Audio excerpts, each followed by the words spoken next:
LA, last video was talking a lot about the guiding criteria of an idea, but let's imagine now you go to the next stage and it's like, okay, well, now I sort of have a bunch of ideas that I need to go a little bit deeper. So what I've created is I've created a bit of an idea evaluation framework, right? And the intention for these is like, if you're like me that ended up with a bunch of post-its and the first criteria was met, like you go, yeah, they all kind of seem that could be a good fit, but still not sure which one I should go deeper. Then what I did is I created a bit of a framework that would help me with the structure, as I like to have a bit of a structure, alignment to my clarity, monetization, principles and all that, but go a little bit deeper. On that side, I've got a screen, so I'm just going to be looking at that because I'm going to need to move bits. So I'm recording the screen as well, so I can show you what I'm looking as well. And basically, this evaluation framework, it's the whole point of it'll help me understand where am I within my discovery or rebuilding journey. Am I in research mode? Am I in definition mode?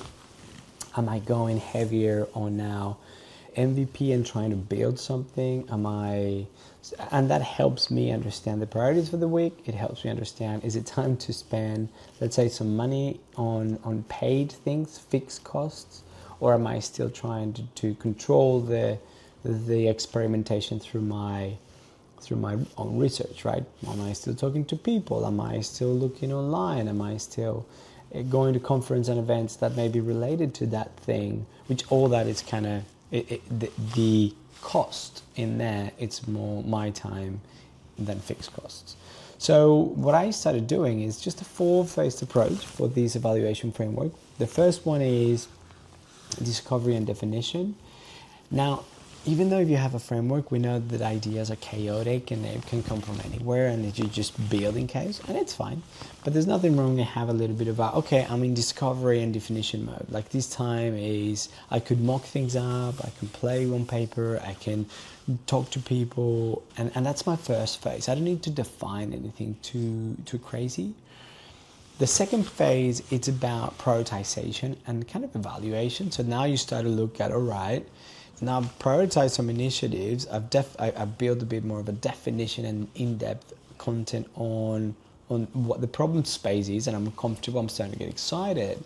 So now I need to jump into looking at what's the MVP going to look like, and then go deeper into a bit of a SWOT analysis on strengths, weaknesses, opportunities, and threats that I may have, what skills I may going to need to either have or hire to execute on my MVP, and which are the top 3 ideas that I feel within that problem space I could start tackle.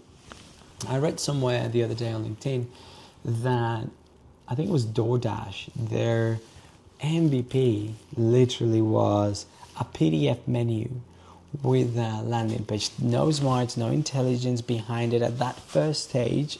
The founders just went super quick on validated in the market. They didn't spend too much time on making sure it was going to be incredible day one with all the features, all the smarts. And yeah, apparently it was pretty cool. Like, I mean, imagine just a PDF and a landing page to validate or get some signals that in market that could work. So that would be phase 2. Phase 3 goes more into design and develop. So you go into the world of let's build this thing.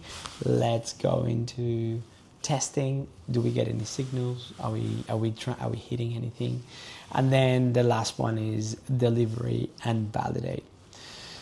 So now I'm just going to go into my screen to show you I am on phase 1 definitely, and a little bit on phase 2, where you start to obviously unpack ideas, then you start to inevitably jump into, all right, this could be an MVP, this could be kind of an idea that I could pursue, this is exciting, all that starts to kind of, and that's why it doesn't mean that you need to kind of follow things like very rigid, but it does help you understand if you're moving towards the goal and the build of what you want. So here on my screen here, Miro, I'm showing you a little bit deeper what phase 1 looks like. And what I'm doing here is you've got idea capture, which I'm going to show you what I cover on that. Does it align with my values and the SMART goals that I did 2 months ago? And the cool thing about that is that I can link back to some documentation and trackers that I did around my internal compass and my goals tracker. So that's pretty easy to look at. Oh, is this aligned to that thing that I started to do 2 weeks ago?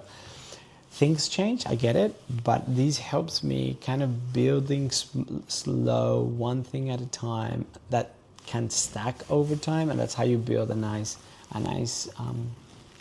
company, I think. Hopefully. The other thing you can do is exploring the problem space. Now there are exercises where you can do a problem space exploration, and once you define the problem, then you can go into mind mapping and then go deeper into how may we, if you're familiar with that kind of type of activity through human design kind of workshops, which is pretty cool. And then you define the challenge, you build a hypothesis, and all these you started to interview and talk to people. So this week I'm trying to see if I can talk to some people about my first idea and just to try to validate that space. So you can see the idea capture moment. I have it here. This is my idea 13. And what I did with my idea 13 is it's like, okay, what's going to be the name? The name here is Story Reset Studio. It's a narrative strategy for thoughtful creators and brands. Wow, cool. What's the introduction? Could you build a boutique content and storytelling studio helping creators and founders clarify their message? It keeps going into the information.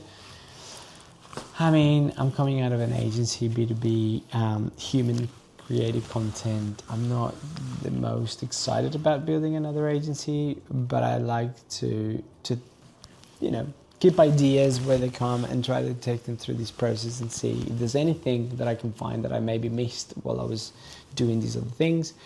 I went through why does it fit with my personal goals or myself, and I love the explanation. It's seeing the story under the surface, blend empathy, systems, and intuition to help people find the thread that matters. That's great.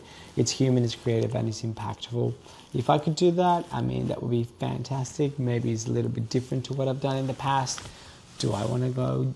Is it something that I go, yeah, super cool? Maybe not for me right now, but it's a good way to show you how then you go, does it have, what's the monetization? Is it scalable? And does it align to my wealth plans, right? So a boutique agency, yes, you can build one-on-one sessions. You can do personal brand packages with positioning and content strategy, which there's tons of people doing. So it's very competitive, but it's time. It's just the time. It wouldn't cost me. I wouldn't have any overheads or very expensive fixed costs. You could then build brand consultancy and creative studio, which I'm very familiar with that. And it's strong margins, according to this analysis. What are the MVPs? I like the MVPs early day in the game, because then you can think, okay, cool, MVP is minimum viable product. It could be exciting because by looking at what the product or the service looks like quite early on in the game, some of them you can literally test in 30 days, like a 90-minute clarity narrative mapping session. You can try that in market in 2-3 weeks, right? Landing page, lead magnet, some content around it, get people excited, and see if you can book 4 or 5 people, right? You could try to do that in a month.